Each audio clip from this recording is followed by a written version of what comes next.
From Pacifica, this is Democracy Now!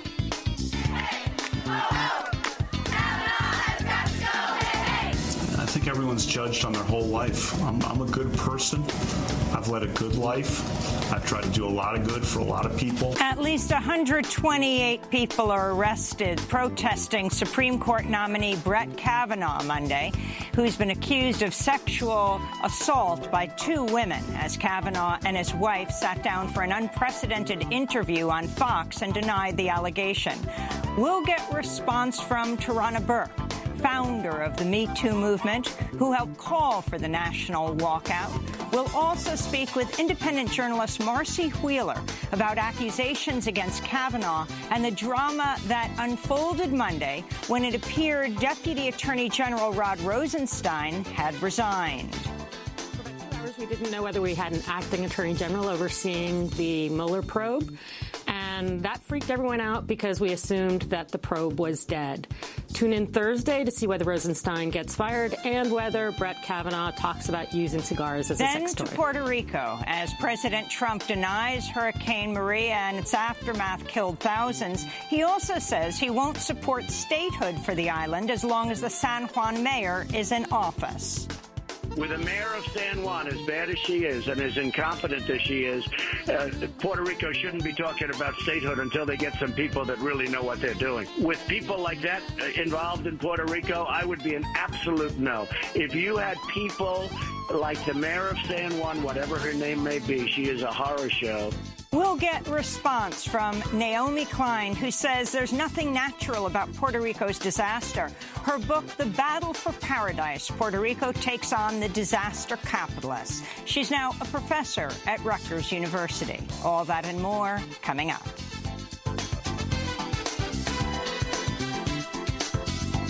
Welcome to Democracy Now!, democracynow.org, the War and Peace Report. I'm Amy Goodman. At least 128 people were arrested on Capitol Hill Monday protesting Supreme Court nominee Brett Kavanaugh, who's been publicly accused of sexual assault by two women. Bob Bland, co-president of the Women's March, helped organize the mass civil disobedience. Women from all over the country have come to Washington to put their bodies on the line, to say we will not go back, we believe survivors, and to say, look at all of the thousands of women and allies who are here today. Women are to be believed, to be trusted, and we will always come out for each other because we have each other's backs. On Monday night, Brett Kavanaugh and his wife sat down for an interview with Fox News. It was his first public comment since Dr. Christine Blasey Ford accused the judge of attempting to rape her when she was 15 years old. He 17. Kavanaugh denied the allegation. No, I've never sexually assaulted anyone, not in high school, not ever. I've always treated women with dignity and respect. He would not answer the question whether the FBI should investigate. Both Kavanaugh and Dr. Christine Blasey Ford are scheduled to testify before the Senate Judiciary Committee on Thursday. A second woman, Deborah Ramirez, has accused Kavanaugh of exposing himself and thrusting his genitals in her face during a college party in a dorm room at Yale. In addition, attorney Michael Avenatti says a third woman will come forward before Thursday with new evidence against Kavanaugh. We'll have more on this story after headlines. Deputy U.S. Attorney General Rod Rosenstein was at the center of attention Monday as rumors swirled that he was about to resign or be fired by President Trump. But for now, Rosenstein still has his job. He's scheduled to meet with President Trump on Thursday, the same day that the Kavanaugh-Ford hearing will take place. This comes days after the New York Times reported Rosenstein had suggested secretly recording President Trump in the White House and recruiting cabinet members to invoke the 25th Amendment to remove Trump from office for being unfit. Rosenstein oversees special counsel Robert Mueller's investigation. He called the New York Times report inaccurate and factually incorrect. Some have said his remark about wiring the president was sarcastic. The Dallas Police Department has fired the white police officer who shot and killed a 26-year-old black man in his own apartment. The officer, Amber Geiger, entered Botham Jean's apartment and opened fire, killing him on September 6th. Police claim the officer believed it was her apartment. While Geiger was charged with manslaughter after the shooting, she remained on the police force until Monday. The announcement of her firing came on the same day Botham Jean's family buried his body in his home country of St. Lucia. In news on Hurricane Florence, a new study says rising sea levels in the Carolinas fueled a stronger storm surge, leading to far more destruction in the region than would have been otherwise possible. Researchers are estimating sea level rise over the past 5 decades led to 11,000 homes being damaged that would not have suffered damage previously. Stephen McAlpine of the First Street Foundation said, quote, "Even though the impact of Hurricane Florence continues to be felt, we already know that sea level rise has made the damage significantly worse, as observed with other recent storms." Data from the National Oceanic and Atmospheric Administration on tides for the Carolinas shows an average rise in sea level of about 6 inches since 1970. Climate change is expected to result in even greater sea level rise in the coming years and decades. The Carolinas are still suffering from flooding. At the United Nations General Assembly, President Trump met with South Korean President Moon Jae-in on Monday. The meeting came just days after Moon wrapped up a 3-day summit with North Korean leader Kim Jong-un. President Trump said he expects to meet again with Kim soon as well. We'll be having a second summit with Chairman Kim in the not-too-distant future. Secretary of State will be dealing with that subject, but Mike Pompeo has been in touch with them, and we've been in touch with them, and I think within a pretty short period of time that'll be announced. It will be location to be determined, but we're both very much looking forward to having it. Meanwhile, President Trump announced on Twitter this morning he would not be meeting with the president of Iran during the UN gathering. Trump wrote, quote, "Despite requests, I have no plans to meet Iranian President Hassan Rouhani. Maybe someday in the future. I'm sure he's an absolutely lovely man," unquote. Over the weekend, Iran blamed the United States for being behind an attack that killed 29 people during a military parade in the city of Avaz. Trump is addressing the UN General Assembly today. In news from Syria, Russia's announced plans to provide Syria with an advanced S-300 missile defense system. The move comes just days after Syrian missiles accidentally shot down a Russian military aircraft, killing 15 crew members. The downing occurred as Israeli jets attacked targets in Latakia province. Israel and the United States decried Russia's move, describing it as a significant escalation to the war. Meanwhile, top Trump administration officials are saying U.S. forces will remain in Syria for the indefinite future. National Security Advisor John Bolton told the Associated Press Monday, "We're not going to leave as long as Iranian troops are outside Iranian borders, and that includes Iranian proxies and militias," unquote. Secretary of Defense James Mattis also confirmed U.S. troops would be staying, but said their focus remains on fighting militants tied to ISIS. In news from Mexico, a newspaper journalist in the southern state of Chiapas has been assassinated after reporting on corruption involving a local member of Congress. Mario Gomez Sanchez becomes at least the 9th journalist killed in Mexico this year. He was killed on Friday when 2 attackers on motorbikes approached him and opened fire. Meanwhile, in Guatemala, another indigenous rights activist has been killed. Juana Ramirez Santiago, who worked as a midwife and helped found the network of Xil Women, was shot dead Friday. She's at least the 21st human rights activist to be slain this year in Guatemala. The Trump administration's moving toward overturning an Obama-era safety rule that required trains carrying oil and other flammable material to have a modern electronically controlled braking system. The Pipeline and Hazardous Materials Safety Administration is arguing such a braking system would be too expensive. Such trains are sometimes referred to as bomb trains because of the danger they pose to local communities. In 2013, 47 people died in Quebec when a runaway train carrying volatile crude oil from North Dakota's Bakken Shale exploded. Since 2010, there have been at least 20 derailments in the United States and Canada involving trains carrying oil and ethanol. In news from Florida, a Democratic congressional candidate has died of a suspected heart attack. April Freeman was 54 years old. She was running to fill the seat of retiring Republican Congressmember Tom Rooney. And the winners of this year's Right Livelihood Award have been announced. The prize is widely known as the Alternative Nobel Prize. This year's winners are anti-corruption champions Thelma Aldana of Guatemala and Ivan Velázquez of Colombia. 3 imprisoned civil and human rights defenders from Saudi Arabia, Abdullah al-Hamid, Mohammed Fahad al-Khatani, and Walid Abu al-Khair. Also, a farmer from Burkina Faso named Yakuba Sawadoga, and the Australian agronomist Tony Rinaldo. And those are some of the headlines. This is Democracy Now!, democracynow.org, The War and Peace Report. I'm Amy Goodman. And I'm Juan Gonzalez. Welcome to all of our listeners and viewers around the country and around the world.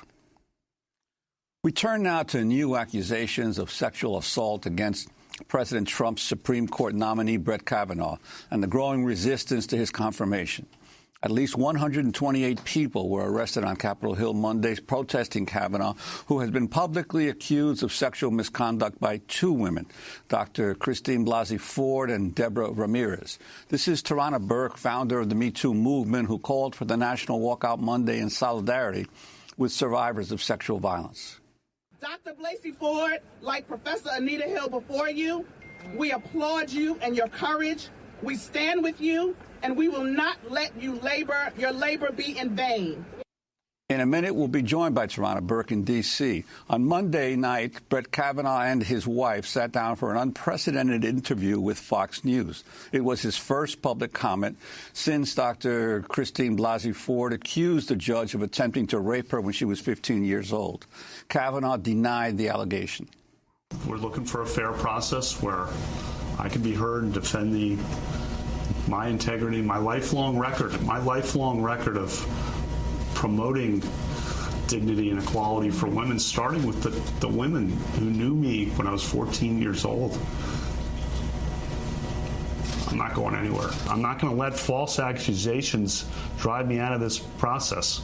I have faith in God, and I have faith in the fairness of the American people. The truth is, I've never sexually assaulted anyone in high school or otherwise. I am not questioning and have not questioned that perhaps Dr. Ford at some point in her life was sexually assaulted by someone in some place. But what I know is I've never sexually assaulted anyone. Both Kavanaugh and Dr. Christine Blasey Ford are scheduled to testify before the Senate Judiciary Committee on Thursday. Senate Majority Leader Mitch McConnell has dismissed the allegations against Kavanaugh and said the full Senate will vote on his confirmation, irrespective of what this week's hearing reveals. Clear, Mr. President. Judge Kavanaugh will be voted on here on the Senate floor. Up or down, on the Senate floor, this fine nominee to the Supreme Court will receive a vote in this Senate in the near future. Even as Kavanaugh defended his integrity, the New York Times published a report on how he and his high school football teammates boasted in their yearbooks about sexual exploits at a nearby Catholic girls' school and described themselves as the Renati alumni in a reference to Renati Schroeder, then a student at a nearby Catholic girls' school. Schroeder responded to the report saying, quote, "I learned about these yearbook pages only a few days ago. I don't know what Renati alumnus actually means. I can't begin to comprehend what goes through the minds of 17-year-old boys who write such things, but the insinuation is horrible, hurtful, and simply untrue. I pray their daughters are never treated this way." Even before this report was published, the New Yorker magazine published an account Sunday from a second woman accusing Kavanaugh of sexual assault. Deborah Ramirez was a student at Yale University with Brett Kavanaugh and said he exposed himself to her during a drunken dormitory party and thrust his genitals in her face. The New Yorker later updated the story with comments from two former classmates of Kavanaugh's, Louisa Gary and Dino Ewing, who initially signed a statement of support for Kavanaugh that was provided by his attorneys. They approached the New Yorker after the story was published and asked that their names be removed from the statement, saying they did not wish to dispute Ramirez's claims. New Yorker reporter Jane Mayer later tweeted, quote, FYI, this means only 4 classmates are keeping their names on a statement disputing Ramirez. 2 are implicated in the incident, according to her, and a third one is married to the guy who she recalls saying kiss it at the party, unquote. Meanwhile, Monday night, lawyer Michael Avenatti said he has multiple clients and at least one is prepared to come forward publicly within the next 48 hours with additional allegations against Kavanaugh. For more, we're joined in Washington, D.C. by Tarana Burke, the founder of the Me Too movement, who called over the weekend for a national walkout Monday in solidarity with survivors of sexual violence in the wake of the allegations against Supreme Court nominee Brett Kavanaugh. Tarana established the Me Too organization in 2006 to focus on young women of color who've endured sexual abuse, assault, or exploitation. She's now senior director at Girls for Gender Equity. Here in New York, Marcy Wheeler is with us, independent journalist who covers national security and civil liberties, runs the website emptywheel.net. We welcome you both back to Democracy Now! Tarana, let's begin with you. 128 people arrested protesting Judge Kavanaugh and his nomination to the Supreme Court outside many different senators' offices, including Senator Collins of Maine. Can you talk about what happened this weekend, why you called for this walkout and protest on Monday? Hi. Yes. Hi. Thank you for having me back again.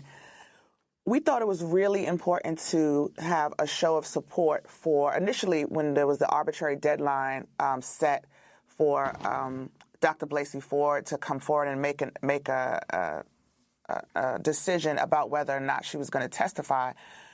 We certainly, myself and many of the other organizations that signed on to do this action on Monday, thought it was really important that we came out in a show of force and support for her. And not just for her, but this has been a hard week for survivors of sexual violence around the country. And we needed to do something to show survivors in general that we stand up and we support each other, because most of us are survivors who called for the march, that we support each other, that we will stand up in the face of this treatment, and that we won't see the same thing that happened to Anita Hill happen again.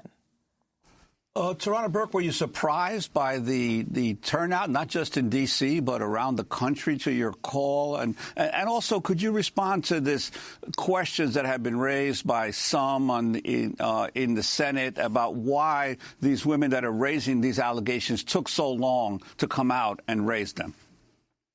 Absolutely. Just first, I'm always pleasantly surprised when people show up the way they did. And yesterday in D.C. was a gloomy, rainy day, and we had probably close to 1,000 people join us in the Senate and then march to the Supreme Court and stand in the rain, listening to people talk about why this moment is so important and why us standing up and standing together is so important.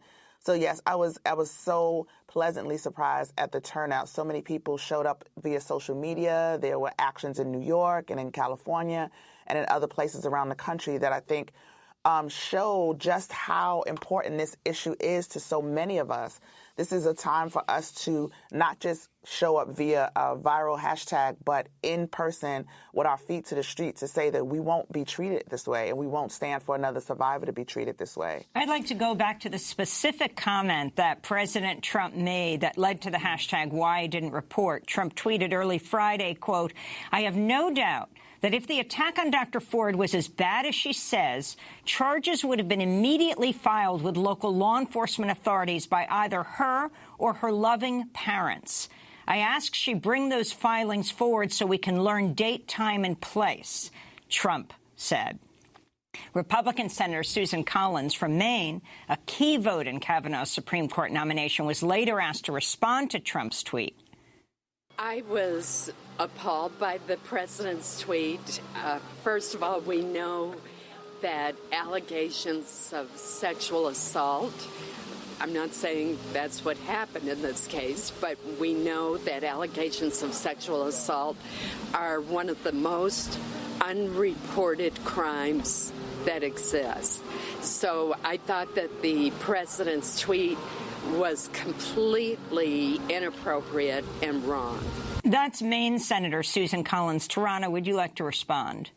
Absolutely. I thought that the tweet was so insensitive, and the reason why you saw such a fierce and quick backlash to it on the internet is because it touched a nerve with so many survivors of sexual violence and allies and supporters. As the senator said, we know that sexual violence is severely underreported, and it's also condescending, right? It's like he's putting out this tweet with this false sense of, well, her loving parents would have reported this incident.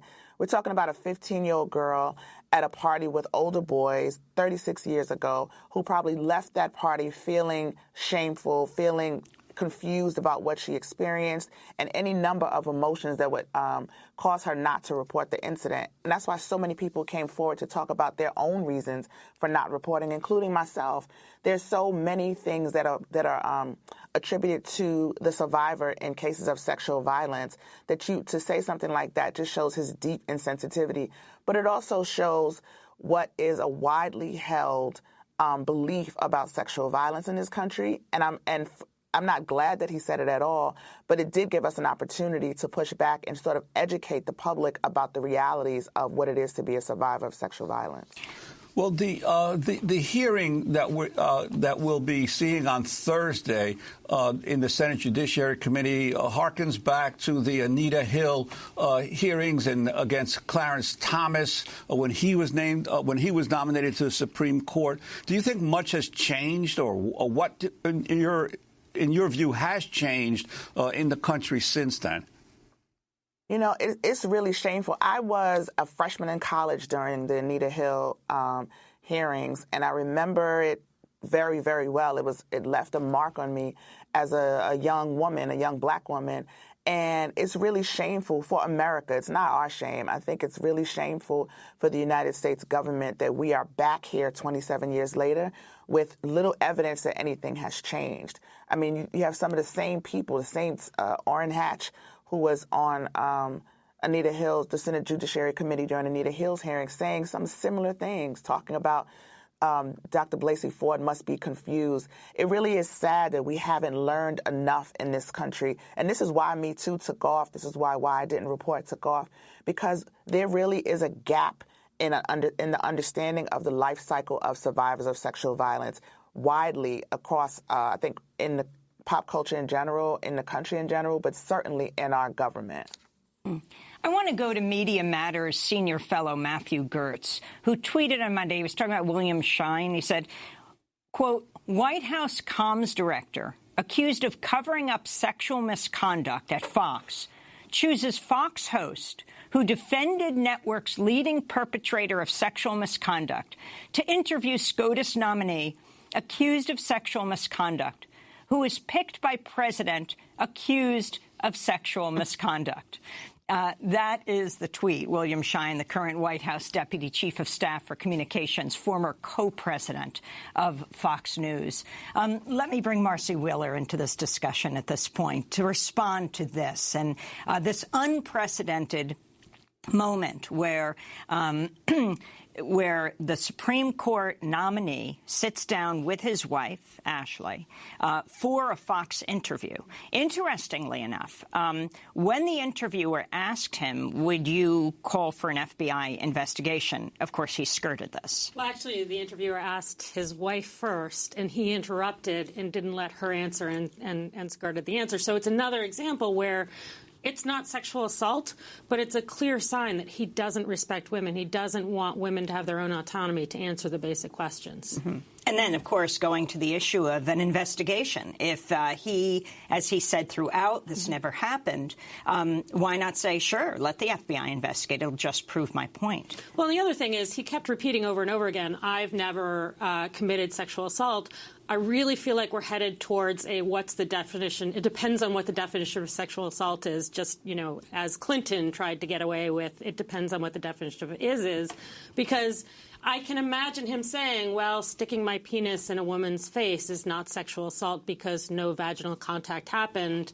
Is that what he's thinking? Is that where we're going? I mean, I want to just ask one question of Tarana Burke following up on that. There's this unbelievable moment in this interview where the interviewer asks him about how long he was a virgin. And this is now, people are laughing about this, saying this is what this has all come to. What does that have to do, Tarana Burke, with whether or not he sexually assaulted somebody? Nothing. It has nothing to do with it. Whether he was a virgin or not, what Dr. Blasey Ford accused him of is absolutely what she described is sexual assault. It has nothing to do with whether he had actual intercourse with somebody else or not. And as a matter of fact, and I don't want to dig into, psychological things in his personal life, but you were in a high school with highly privileged other people. There are lots of accounts from his best friend of drunkenness and parties and things like that. I could see a 17-year-old virgin trying to prove themselves to be like his boys and doing something like Dr. Blasey Ford described. So the whole question about him being a virgin during this time means that he didn't commit sexual assault is incredibly not relevant to this moment. And I agree with the other guest that said that Marcy Wheeler, I'm sorry. I agree with you about, I think we're going down a dangerous road of what is sexual assault and answering these questions just based on how he answered last night. Marcy, I'd like to ask you in terms of the movement now of the Senate Judiciary Committee to have this hearing on Thursday. What's the rush? Given the fact of, as many people have said, that the Senate waited a full year and didn't even give a hearing to Merrick Garland when President Obama named him. What is the rush in getting this hearing done and a vote done, as Mitch McConnell hopes this week? Well, one of the rushes is that we know the Republicans are learning of additional allegations as they're rushing things forward. So they're trying to get a hearing in, a vote done before another allegation and another allegation and another allegation comes forward, because we're close to 4 at this point. If those become solidified, it becomes a very different issue, both for whether Kavanaugh becomes the Supreme Court justice, but also what his future is on the D.C. Circuit. So can you, Marcy Wheeler, you've been following all the Kavanaugh hearings very closely, and what this all means at this point. This new hearing is set for Thursday. Mitch McConnell says they want to vote in the committee on Friday, and you heard him say he's going to take this to the floor of the Senate. You have Orrin Hatch, who served on this committee and Anita Hill's committee, saying he will support Kavanaugh no matter what. It doesn't matter what Dr. Blasey Ford says.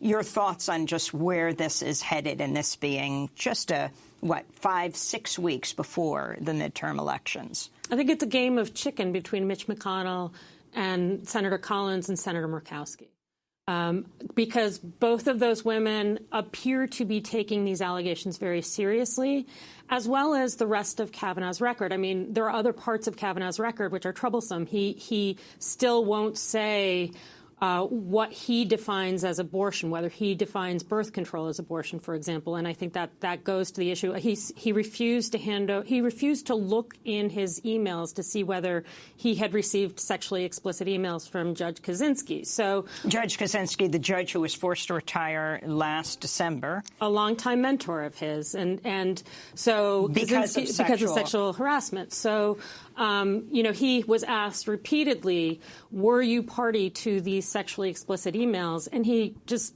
obstinately refused to even look. He came up with a calendar from 1982 when he was in high school to prove he was not at a party on a certain date that Dr. Blasey Ford never said a date.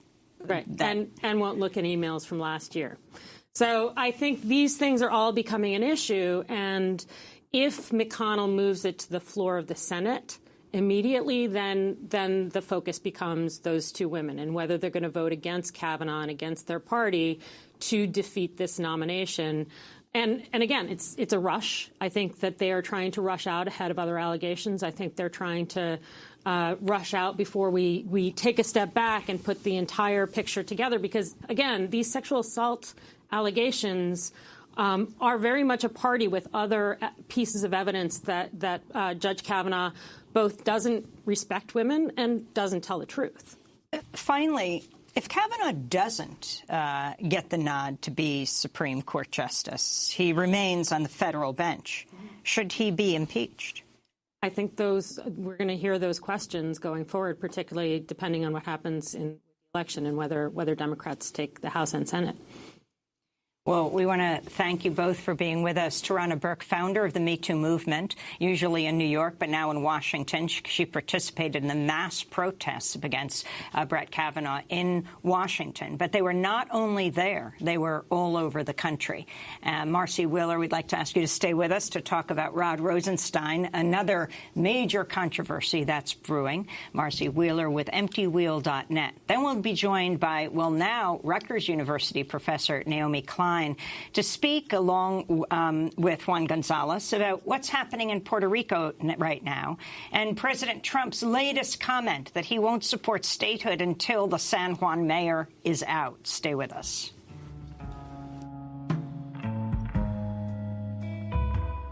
We need to talk about Addie Mae. I seen her walking out the other day, and I've been watching that girl well too wide. Bruised back and blistering, there ain't no end to her suffering, and an acre she had is gone to gray.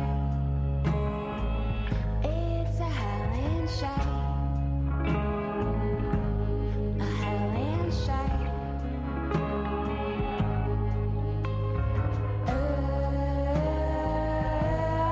Across we go, burning in a hellbed, don't nobody know. White flag twist. Howlin' Shame by Adia Victoria. This is Democracy Now!, democracynow.org, The War and Peace Report. I'm Amy Goodman with Juan Gonzalez. We turn now to the drama that unfolded Monday when news outlet Axios reported that Deputy Attorney General Rod Rosenstein had verbally resigned amidst mounting tension over the investigation by Special Counsel Robert Mueller into Russia's role in the 2016 presidential election. Some of the confusion began last week when Rosenstein and White House Chief of Staff John Kelly met at the White House hours after the New York Times reported that Rosenstein had suggested secretly recording Trump in the White House and discussed recruiting cabinet members to invoke the 25th Amendment to remove Trump from office for being unfit. But for now, Rosenstein still has his job. White House spokeswoman Sarah Sanders tweeted Monday that Trump and Rosenstein, quote, had an extended conversation to discuss the recent news stories. Trump, who's in New York for the UN General Assembly, told reporters he would meet with Rosenstein on Thursday when he returns to Washington. No, I'm meeting with Rod Rosenstein on Thursday when I get back from all of these meetings, and we'll be meeting at the White House, and we'll be determining what's going on. We want to have transparency, we want to have openness, and I look forward to meeting with Rod at that time. Rosenstein has denied that he ever planned to record Trump or Wade invoking the 25th Amendment. He called the Times report inaccurate and factually incorrect. Some have said his remark about wiring the president was sarcastic. To talk more about this and what it could mean, we are continuing with Marcy Wheeler. What does this mean for Special Counsel Robert Mueller's Russia investigation, which Trump has called a witch hunt? Marcy Wheeler is an independent reporter with EmptyWheel.net. explain what took place, what unfolded. So New York Times story comes out, makes these claims, leaves out key details such as that this discussion, whether it happened or not, happened after, for example, Trump admitted firing Jim Comey because of the Russian investigation, gave the Russians Israeli intelligence, had a chummy meeting with the Russians with no U.S. press there. And then this whole furor comes out of whether or not Rosenstein is going to be fired or not. Some discussion of that Friday between John Kelly and him. Monday morning, something we've seen in the past from John Kelly, which is reports coming out that somebody has resigned in an attempt to stave off a firing. And that's critically important in the case of Rosenstein. And the press picks it up as if he's already resigned, and then reports from DOJ saying, no, he'll be forced to be fired. What happens is, of course, Rosenstein is overseeing Mueller's investigation. He gets to sign off on indictments. He gets to sign off on the scope of the investigation. And if he is fired, then it's not entirely clear who becomes Mueller's boss. Probably it's the Solicitor General, but it might be the OLC head. Because Sessions has recused himself. Or Trump could then fire Sessions and, rebuild his entire DOJ around getting out of this investigation.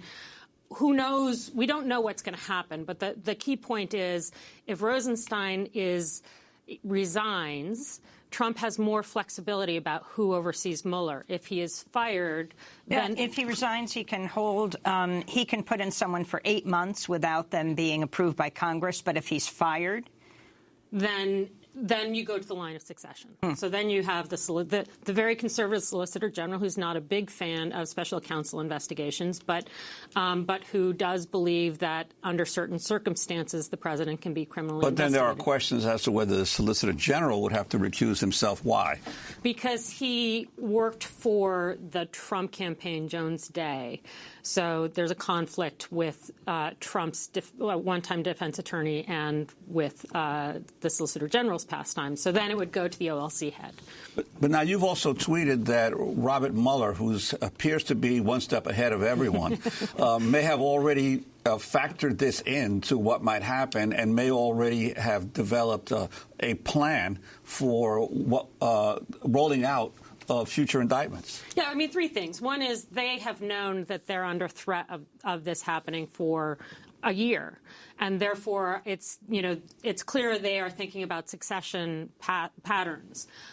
We've seen Mueller kind of handing off parts of the investigation, whether indictments that have already been taken are sent off to other prosecutors. Michael Cohen is now cooperating with Mueller, but also with SDNY, the federal prosecutors here in Manhattan, and also with New York State.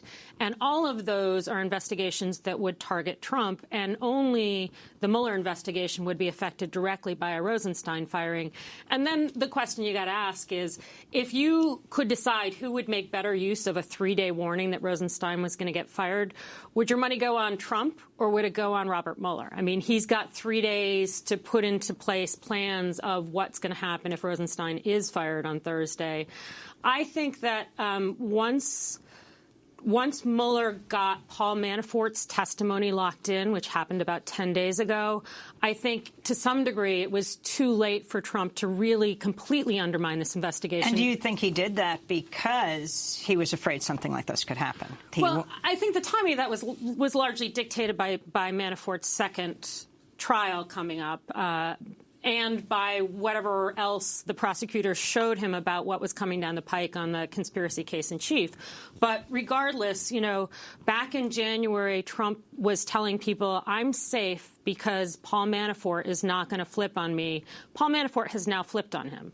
And so it may be too late for Trump to, short of shutting down the entire DOJ, it may be too late for Trump to completely avoid, if not him, then people like Don Jr. and Roger Stone being in serious trouble. If Rod Rosenstein leaves the DOJ, the person who would likely supervise Special Counsel Robert Mueller is the Solicitor General Noel Francisco, a Republican Republican lawyer who once worked with Ted Cruz on the legal team supporting President George W. Bush during the 2000 Florida recount. Francisco's old law firm, as you said, Jones Day, now representing Trump. He's been described as a Trump loyalist, a skeptic of the FBI. In 2016, he co-authored an op-ed in the Wall Street Journal shortly before the election that accused the FBI of using a double standard for dealing with Democrats and Republicans, saying it was conducting, quote, ambush interviews, immunizing only witnesses who can help deliver convictions, and investigating and charging all potential crimes. Yeah, I mean, I think that, again, Mueller is probably far enough along such that Francisco can't decide the scope of where you're going. Mueller's already kind of spinning off parts of the investigation and, importantly, spun off both Greg Craig, a very senior Democratic lawyer, and Tony Podesta for investigation here in New York. And so it's not like Mueller is sparing the very, very prominent Democrats that come in his path either. I think that there certainly will be questions going forward if Rosenstein is fired. But don't forget, I mean, Rosenstein is himself a very conservative person. He knows Brett Kavanaugh from back when they worked on the Starr investigation together, the Whitewater investigation. So it's not like we're dealing with any screaming liberals here. These are all conservative people, and I think, all will do things to prevent a runaway investigation, but I'm not clear that they're going to overturn a very well substantiated prosecution, and that seems to be what Mueller is running. And what about the person who was supposedly the top law enforcement person in the land, Jeff Sessions, in terms of what he would do in the eventuality of Rosenstein leaving or being fired? Because he has said in the past that he would guess that he could not stay on if that happened with Rosenstein. Yeah, I mean, I think everybody on all sides are sort of, and I've actually heard this from a pretty senior Republican, everyone's just trying to get through the midterms. And I think everyone expected that Rosenstein would be fired shortly after the midterms. Trump didn't want to do it before the midterms because it would dramatically affect the elections. And he may not fire him on Thursday. We'll see, for that reason, because it will make Trump look more guilty as we go to the polls in November. But I think that, Mueller has always been 4 or 5 steps ahead of certainly where Trump is. And I do think that his investigation is at a point where, yes, I mean, the president has a tremendous amount of power. So, yes, he could find a way to shut that investigation down. But the steps he would have to take at this point to do so are going to be such that, particularly if he takes them before the election, there's going to be some significant political repercussions, aside from everything else that's going on. When you started by saying, that report in the New York Times, which you're referring to Friday night about Rod Rosenstein that has led to all of this, but you just said that report in the Times. I thought you were talking about that report not actually in the New York Times, but the New Yorker on Sunday night. And the reason is, and that, of course, had to do with Kavanaugh, you have the second person accusing Kavanaugh of sexual assault. And on this day, you have this chaos. You don't know if Rosenstein is resigning, if he's fired, if he's called to the White House. And then Trump, they say that Rosenstein, this will all culminate on Thursday. Of course, that is the day of the Kavanaugh-Ford hearing, that Trump will come back from being here in New York. He's giving his UN General Assembly speech today. And he will come back Thursday and have this meeting with Rosenstein. And it has succeeded in at least dividing the news on all of the networks. It would have been 24 hours a day on Kavanaugh, which he couldn't stand. And now Avenatti says another woman is going to come forward. And now you've got this Rosenstein thing, which may not lead to something on Thursday. Right. And, I mean, that's Trump's only way of managing things that he can't control is creating this press chaos, right? There's an entire day between here and Thursday, and who knows? I mean, Michael Avenatti says that the next victim is going to come forward on Wednesday. But it's also not clear. I mean, ultimately, the Kavanaugh thing comes down to Senator Collins and Senator Murkowski. And Collins has come close to saying, I'm really close to making a decision. Even Jeff Flake, and he's on the committee. Right, he's on the committee. And I've heard of at least one other Republican who's not necessarily a solid vote for entirely different reasons. So who is that? I'm not going to say, because then Republicans will go after him. It's a male senator who is no one's talking about. But I think that we'll see whether Thursday really matters anymore. There may, if more victims come forward, if more Republicans come out and say, we've heard too much about this candidate, and we need somebody who can be trusted by the American people. Who knows? It's a whole day away, and given the news cycles these days, that seems like an eternity. We'll leave it there. I want to thank you so much for being with us, Marcy. Marcy Wheeler, independent journalist who covers national security and civil liberties, runs the website EmptyWheel.net, usually in Michigan, today in our New York studio. This is Democracy Now! When we come back, we'll talk about Puerto Rico. On this first anniversary of Hurricane Maria, President Trump still denies the number of people who died and now has added a new comment in the swirl around Puerto Rico. Stay with us. No es demasiada la casualidad que grandes cosas pasen cuando vivimos en hermandad. Se sorprendió hasta la naturaleza al ver que tu belleza no es algo que se pueda arruinar. Y una prueba más nos brindó el destino para poder dar la mano al vecino. Y unidos en oraciones, agradecer que estamos vivos. Isla bendita, los ángeles te consuelan, tu pueblo precioso grita ese coro. Isla bendita, corazón tienes vuelas, tu gente nunca se quita.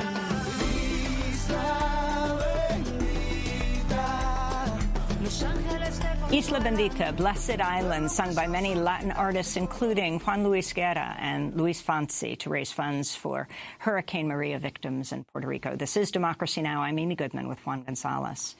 Well, we end the show with Puerto Rico. 1 year after Hurricane Maria killed thousands and caused the longest blackout in U.S. history.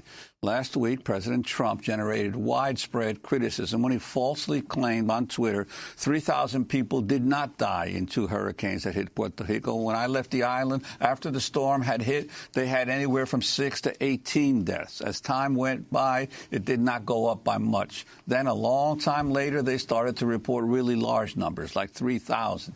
He went on to tweet, this was done by Democrats in order to make me look as bad as possible when I was successfully raising billions of dollars to help rebuild Puerto Rico. If a person died for any reason like old age, just add them onto the list. Bad politics. I love Puerto Rico. Trump's comments came after Puerto Rico's governor formally updated the death toll from Hurricane Maria to 2,975 people, citing multiple news outlets and universities that showed thousands of people died during the days and weeks after the storm.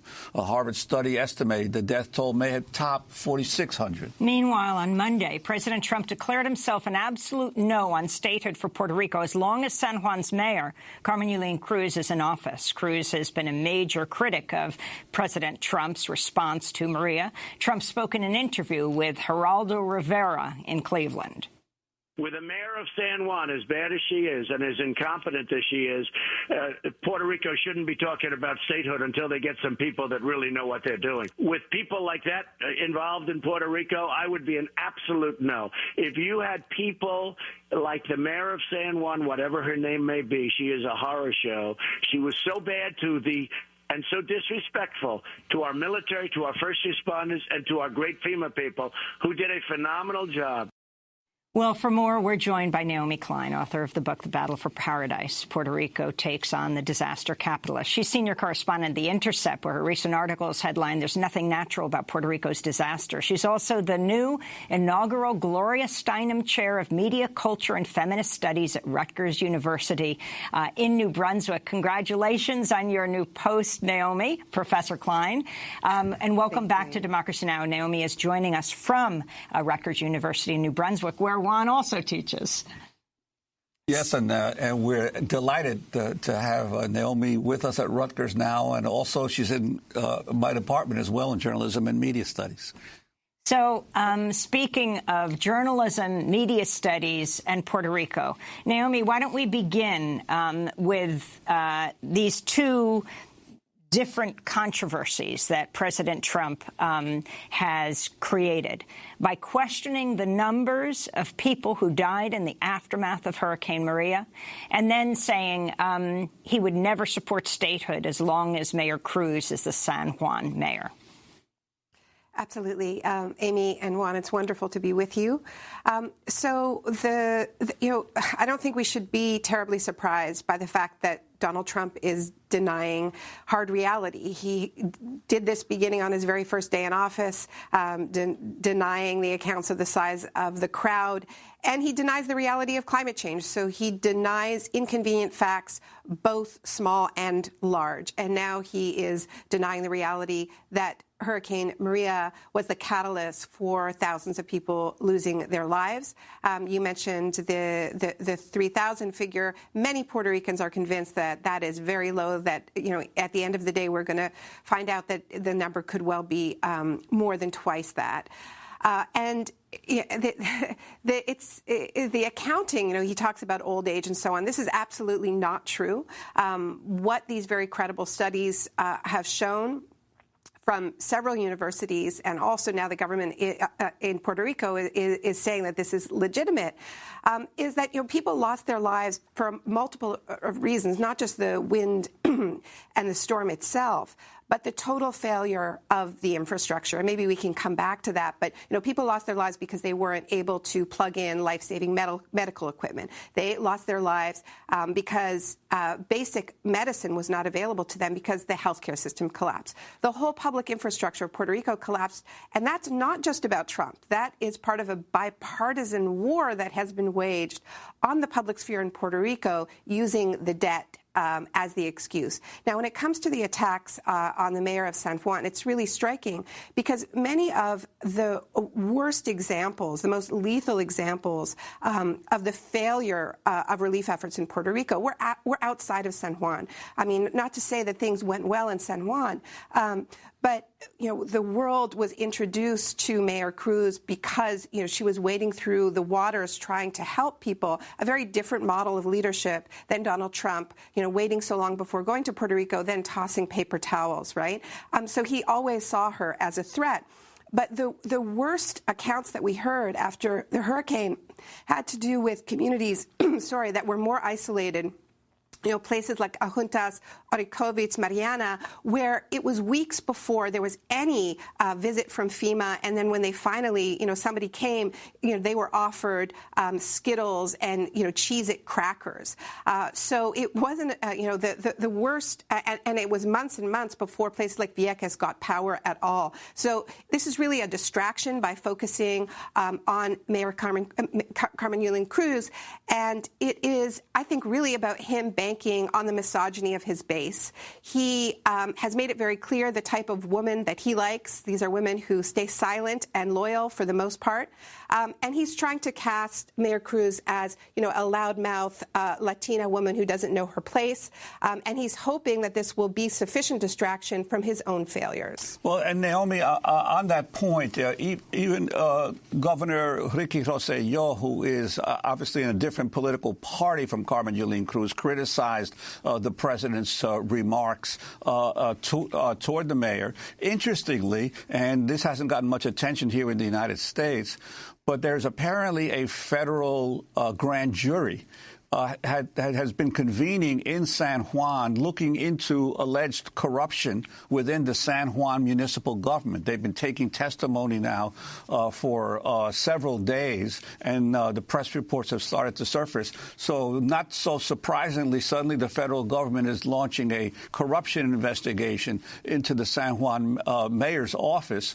And also that when President Trump talks about he's not supporting statehood because of people like the mayor of San Juan is not part of the government apparatus of the overall Commonwealth of Puerto Rico. She has nothing to do with it. She's a mayor of a local city. So the idea that you would penalize an entire population by not supporting statehood, not to say that all Puerto Ricans or even a majority of Puerto Ricans want statehood, but just to target this issue of statehood just because you have a disagreement with the local mayor is really astounding. But I think goes along the line of what you're saying about him not wanting to have any kind of challenge from a woman politician. Yeah, and incidentally, she's been very clear that she herself doesn't support statehood. That's not her political position.